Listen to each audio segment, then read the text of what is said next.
place like this street in New York City, if you were unfortunate enough to be the victim of a crime or taken ill unexpectedly, you might think that surrounded by all these people, someone would intervene.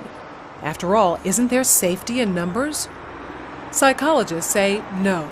Research suggests that often a victim is less likely to receive assistance when surrounded by a group rather than a single bystander.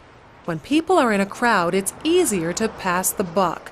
It's what psychologists call the diffusion of responsibility. Liverpool Street Station in London, a busy thoroughfare for commuters. Unknown to these passers-by, Peter is an actor. As part of an experiment on bystander apathy, he's pretending to be ill.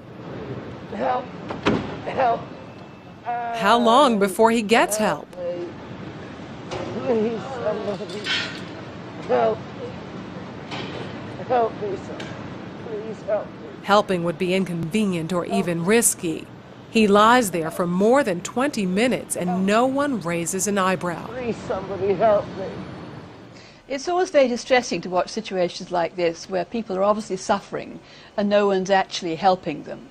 But what we have here is two conflicting rules. One is the rule that we ought to help, and the other is the rule that we ought to do what everybody else is doing. And here you have effectively a group of strangers who are exerting the pressure not to intervene, not to help. And it's very difficult to rebel. Ruth, another actor, takes Peter's place. How long before she receives help?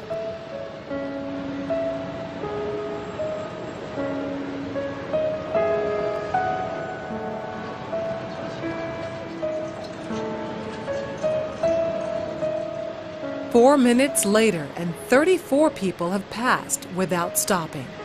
Well, people don't really want to know. They just haven't got the time. Well, they have got the time, they just don't want to get involved. Unwittingly, these strangers have silently formed a temporary group with a rule: don't get involved. They're afraid to stand out from the crowd and won't take action if no one else does. This woman has clearly spotted Ruth, but she conforms to the rule and does nothing.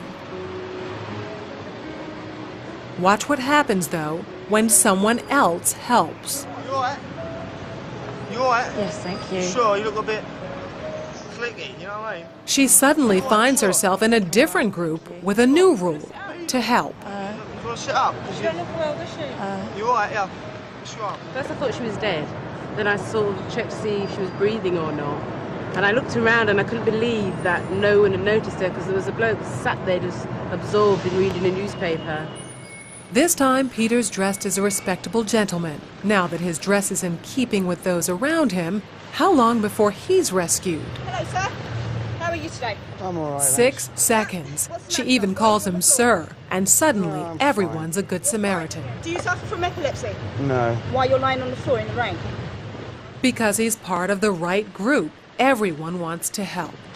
I would just hate to be in his position of feeling ill and nobody helping and walking past, so I'd just like to check that he was okay. And I thought, well, it's wet, so he must really be ill because he's going to ruin his suit anyway.